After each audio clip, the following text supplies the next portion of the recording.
How to create variables in Python. Creating variables. It's very easy to make variables in Python. You only need the name of the variable that you wish to name it and assign its number by using equal operator. Let's see how. First, go to terminal and type Python. Then create any variable name that you want and assign it with any number you like using equal operator. Then type another variable name and assign it with any number. Then use any basic mathematical operators for your variables.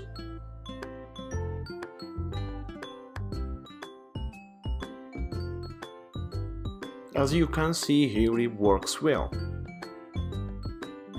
We also can name the variables whatever we want. Even long names would work.